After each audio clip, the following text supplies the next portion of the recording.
क्या बात है। जी हाँ, आप ही के अपने पसंदीदा कार्यक्रम में आपका स्वागत और कुमार राजेश का प्रणाम। 7वीं कक्षा में एक बालक ने अपना पक्का पुश्तैनी मकान छोड़ झोपड़ी में रहना शुरू कर दिया और उस झोपड़ी में उस बालक ने बनाया एक वैदिक पुस्तकालय। आगे चलकर IIT दिल्ली से उसने अपनी PhD की। सामाजिक आंदोलनों से सरोकार ऐसा कि चाहे महेंद्र सिंह टिकैत हों, अन्ना हजारे, अरविंद केजरीवाल या मनीष सिसोदिया, इन सब की सफलता के पीछे किसी न किसी रूप में उस शख्स ने महत्वपूर्ण भूमिका निभाई। आजीवन अविवाहित रह अपना पूरा जीवन देश और समाज के उत्थान के लिए समर्पित कर देने वाले उस आधुनिक ऋषि का नाम है रण सिंह आर्य।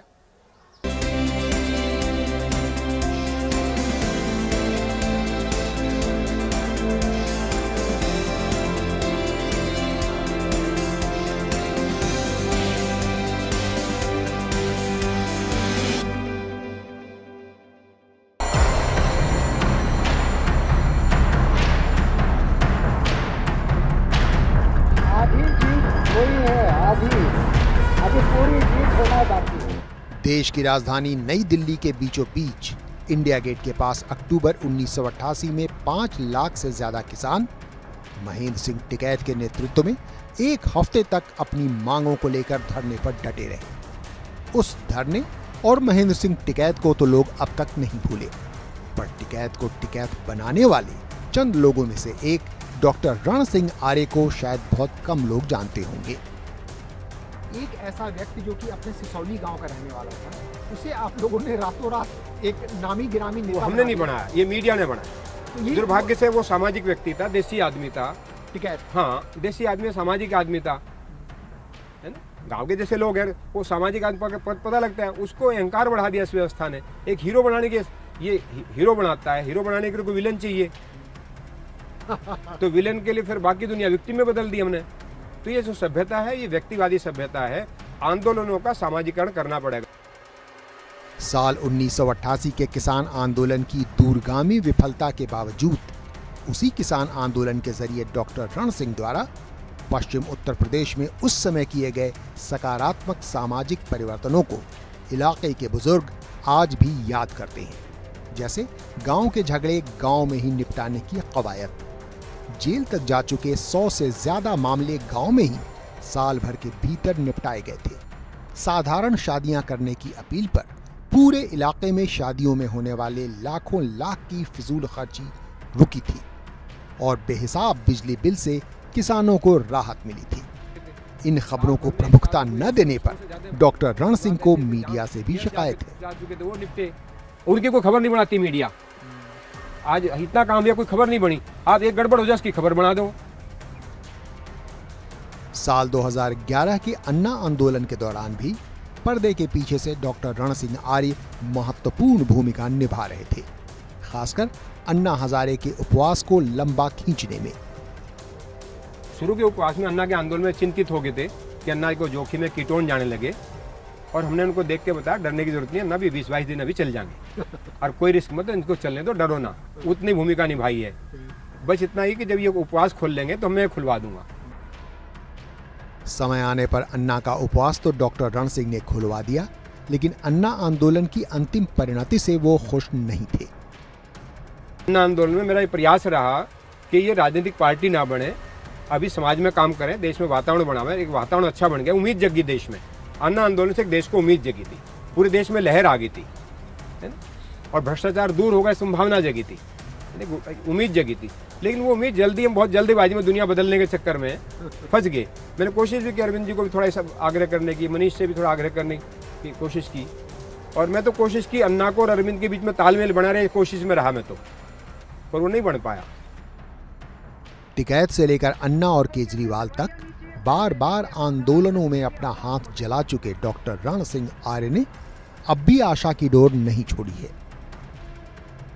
तो मतलब आंदोलनों से अब आप पूरी तरह से बाहर आ चुके हैं? नहीं, आंदोलन तो होंगे की बात कर रहे हैं। नहीं, जब तक अन्याय रहेगा उसका विरोध होगा और आंदोलन होगा। इस आंदोलन से जो ऊर्जा है इसको सकारात्मक कैसे किया जाए, ये सवाल है, उसमें मेरी रुचि है। मौजूदा किसान आंदोलन के नेताओं को भी इनकी यही सलाह है कि वे इस आंदोलन की सकारात्मक ऊर्जा को पहचानें और उसका सदुपयोग करें।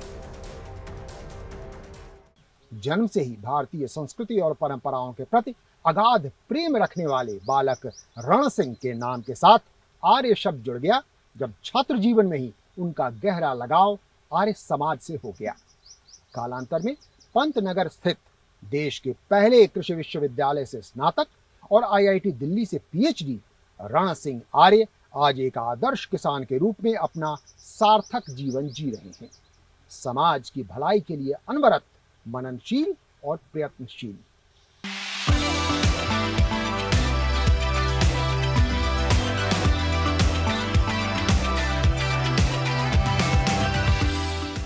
उत्तर प्रदेश के मौजूदा बागपत जिले के इस पलड़ी गांव में साल 1958 में बालक रण सिंह का जन्म हुआ। आम बच्चों से अलग उन्हें बचपन से ही अन्याय बर्दाश्त नहीं होता और भारतीय परंपराओं से उन्हें गहरा लगाव था। पठन पाठन में रुचि ऐसी कि 7वीं कक्षा में ही अपने लिए झोपड़ी बनाई और उसमें एक वैदिक पुस्तकालय खोला। गांव में अपना घेर होता है, उसमें अलग से एक लकड़ी की झोपड़ी बनाई, उसमें रहना, उसमें बैठना, उसमें पढ़ना। हम भी रात को उसमें बैठ कर आगे पढ़ते साथ साथ। बचपन से ही वे आर्य समाज से जुड़ गए थे। आर्य समाज के विचारों और हवन आदि अनुष्ठानों से ऐसा लगाव था कि 10वीं कक्षा तक आते आते उन्होंने अपने नाम के आगे आर्य शब्द जोड़ लिया और रण सिंह से रण सिंह आर्य बन गए। कालांतर में उन्होंने पंतनगर कृषि विश्वविद्यालय से बीएससी एग्रीकल्चर, कानपुर के चंद्रशेखर आजाद कृषि व प्रौद्योगिकी विश्वविद्यालय से एमएससी एग्रीकल्चर और आईआईटी दिल्ली से पीएचडी इन एग्रीकल्चर की डिग्री हासिल की और बन गए डॉक्टर रण सिंह आर्य। हालांकि इसी दौरान ऐसे बड़े शैक्षणिक संस्थाओं से उनका मोह भंग भी हो गया। फिर भी आईआईटी दिल्ली के अपने प्रवास को वो अपनी जीवन यात्रा में उपयोगी मानते हैं। आईआईटी मेरे लिए बड़ी चीज रही, इसके बावजूद भी मुझे वहाँ से बहुत कुछ मिला। वहाँ अलग अलग धारा के लोग, कोई आईआईटी में ऐसे लोग थे जो आलोक सागर जैसे लोग हैं, जो आईआईटी की बिल्डिंग में भी अपराध समझते थे आना, जो आईआईटी में फैकल्टी थे, छोड़ के आदिवासी चले हो गए। तो आईआईटी में मैंने सब धारा के लोग देखे। आईआईटी मेरा एक तरह ओरिएंटेशन दुनिया को समझने का हो रहा है। इस बीच बचपन से ही संयम और ब्रह्मचर्य की महत्ता को मानने वाले डॉक्टर रण सिंह आर्य ने आजीवन अविवाहित रहने का मन बना लिया। विवाह में जैसा लगा कि पहले ही जनसंख्या बहुत बढ़ रही और मेरी भोग में प्रवृत्ति नहीं रही बचपन से, खाने पीने में सुख बचपन से नहीं रहा और ये बड़े सवाल हो गए। तो बड़े सवाल के बाद लग रहा है इसको जिंदगी लगाई जा, तो संयम का जिंदगी अपनी कोशिश की, जितना संयम का जी सकूं। उसमें ब्रह्मचर्य की प्रेरणा थी, उस तरह जीने की कोशिश की। समाज की व्यवस्था और जीवन के उद्देश्य जैसे बड़े सवालों के उत्तर के खोज में जुटे डॉक्टर रण सिंह आर्य के लिए परिस्थितियों ने भी अपनी भूमिका निभाई। जैसे पंतनगर के दिनों के उनके घनिष्ठ मित्र प्रशांत महर्ष और उनके मामा जी अर्जुन सिंह समदर्शी के साथ उनके मेलजोल से बाकी के जीवन की कर्मभूमि तय हुई। उस दौरान मेरे मामा जी जो अर्जुन सिंह समदर्शी है वहाँ आते जाते थे, तो वहाँ आर्य जी से परिचय हुआ उनका। तो आर्य जी ने वही इच्छा व्यक्त की थी कि मैं विवाह न करके जीवन में सामाजिक कार्य ही करूँगा। तो मामा जी ने कहा कभी ऐसी आवश्यकता हो तो हमारे पास काफ़ी यहाँ पर्याप्त भूमि है, तो आप यहाँ हो और यहाँ बड़ा अच्छा रहेगा। मैं इसके गांव में पलड़ी जाता रहा, तो वहाँ से उसके बाद फिर मुझे ऐसा आभास हुआ कि इसे कहीं कोई कार्य क्षेत्र के लिए कोई जगह चाहिए, तो मैंने इसे यहाँ के लिए इनवाइट कर दिया। डॉक्टर रण सिंह आर्य ने भी मामा जी अर्जुन सिंह समदर्शी का इनवाइट स्वीकार कर दिया और कुछ सालों की शुरुआती अड़चनों के बाद लगभग बीते 2 दशकों से बिजनौर के पास का यह गोविंदपुर गांव ही अब इनकी कर्मभूमि है। करीब 15 एकड़ भूमि में प्राकृतिक खेती करने के साथ साथ आज यहाँ एक गौशाला, एक प्राकृतिक चिकित्सालय और एक हाई स्कूल का सफलतापूर्वक संचालन हो रहा है। अमरकंटक के पंडित नागराज जी से मिलकर रण सिंह आर्य की जिंदगी के सारे द्वंद्व दूर हो गए। सारा जीवन मानो अद्भुत शांति से सराबोर हो गया। जिस तत्व द्वारा इनके जीवन में वो आमूल चूल परिवर्तन आया वो है मध्यस्थ दर्शन या जीवन विद्या।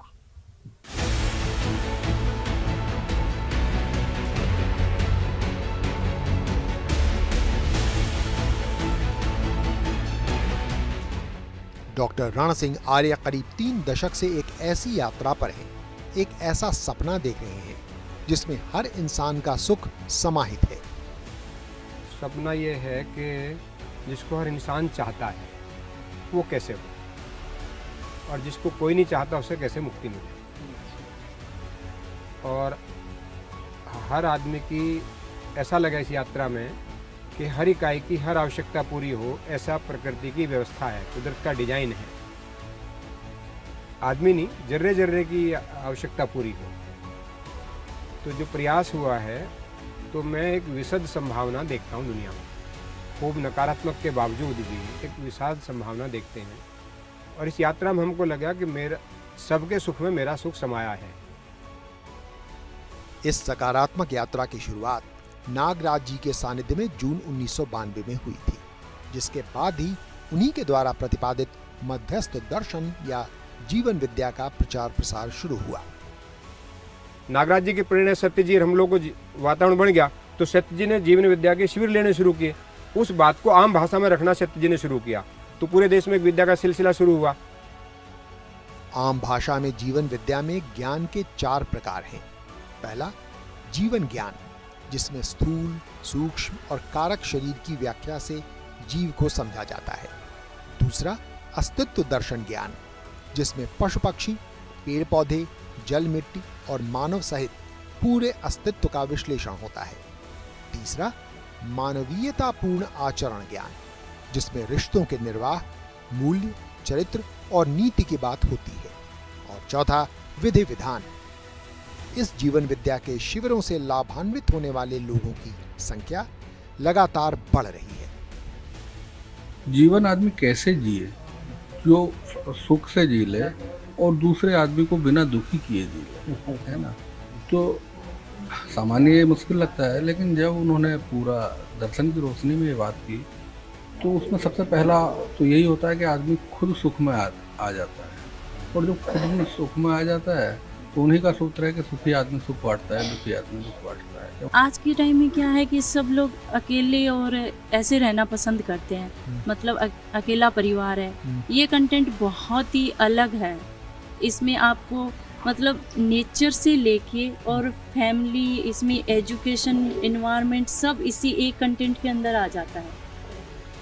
इस प्रकार जीवन विद्या संभवतः वह कुंजी है जिससे हर इंसान अपनी पसंद और अपने हिस्से के सुख का बक्सा खोल सकता है।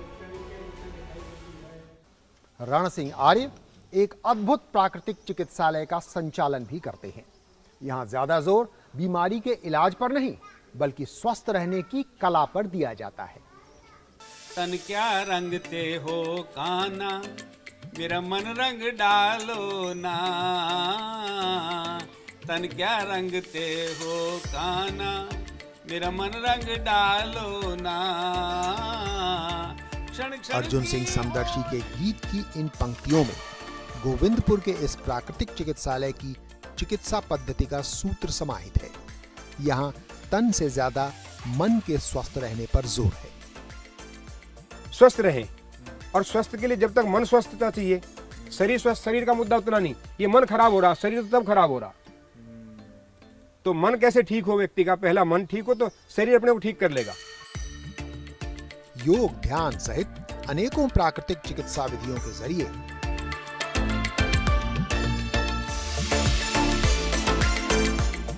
यहाँ तन के साथ साथ मन का विशेष ध्यान रखा जाता है। यहाँ उपचार के लिए सबसे प्रभावी उपवास या लंघन को माना गया है। हमारे केंद्र का मुख्य जो चिकित्सा है, उपवास चिकित्सा जिसको हम बोलते हैं, आयुर्वेद में उसको लंघन चिकित्सा बोला है, और लंघन के लिए बोला भी है कि लंघनम परम औषधम। तो यहाँ पे सिर्फ ना के शरीर का लंघन होता है, यहाँ पे मन की बहुत शुद्धि होती है। लोग यहाँ के इस प्राकृतिक चिकित्सा के कायल हैं। तो मेरा झुकाव रहा है नेचुरोपैथी की तरफ काफ़ी। सन 2000 से ही मैं कुछ इस तरह की चीज़ों के साथ संबंधित रहा हूँ। तो इसलिए मैंने निश्चय किया कि यहाँ जाकर भी मैं अपना शरीर की शुद्धि करूँगा, जिससे कि स्वास्थ्य अच्छा रहे। हम इलाज कराए थे तो डॉक्टर साहब बोल दिए थे कि ला इलाज है, लेकिन यहाँ आने के बाद हम 1 महीना रहे तब बहुत अच्छा से रहे हैं। और यहाँ के जाने के बाद 5 साल हमको हो रहा है, अभी तक एगो टेबलेट नहीं खाए हैं। सही प्रकार की खेती का भी स्वास्थ्य और सेहत से सीधा संबंध है। पंतनगर यूनिवर्सिटी का देखता था, तब तो खेती के संदर्भ में देखा पंतनगर से, तो कि ये तो खेती इस देश को गुलाम बनाएगी, यहाँ की सेहत खराब होगी, प्रकृति खराब होगी, पानी खराब होगा, अन्न कमजोर हो गए, ये पंतनगर में भास हो गया था। अपने व्यापक अनुभवों के आधार पर प्राकृतिक चिकित्सा के साथ साथ डॉक्टर रण सिंह आर्य यहाँ गोविंदपुर में प्राकृतिक कृषि के अनेक उपयोगी विधियों से पूरे समर्पण के साथ अपनी किसानी की भूमिका भी अदा कर रहे हैं। एक अहम सवाल, शिक्षा के नाम पर आजकल क्या सिर्फ जानकारियां परोसी जा रही हैं? रण सिंह आर्य के मुताबिक ऐसा ही हो रहा है और इससे समाज का काफी नुकसान हो रहा है।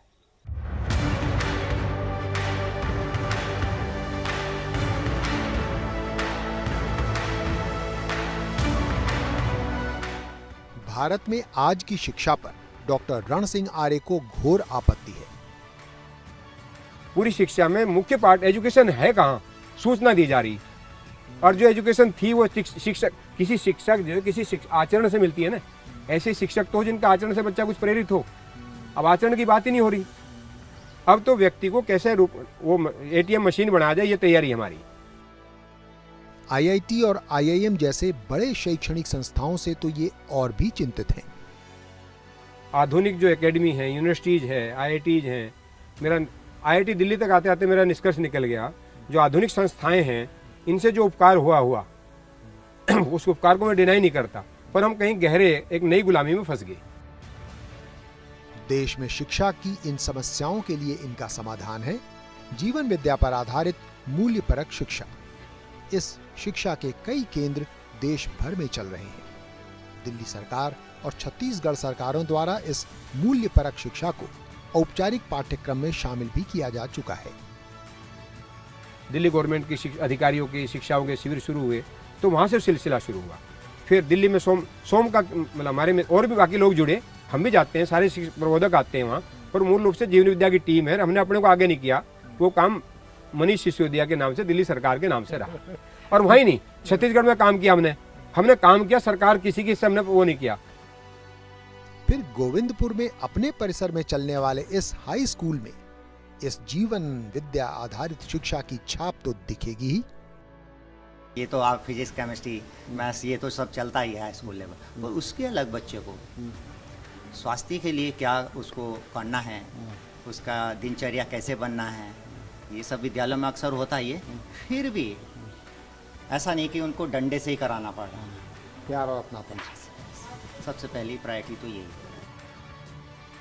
स्पष्ट है कि यह मूल्यपरक शिक्षा जितनी ज्यादा संस्थाओं तक पहुंचेगी, देश की शिक्षा का उतना ही ज्यादा भला होगा। क्या है आध्यात्म की सही परिभाषा और कैसे इसके पालन से हम अपने सांसारिक जीवन को भी सुखी कर सकते हैं? आइए रण सिंह आर्य से जानते हैं इन प्रश्नों के उत्तर।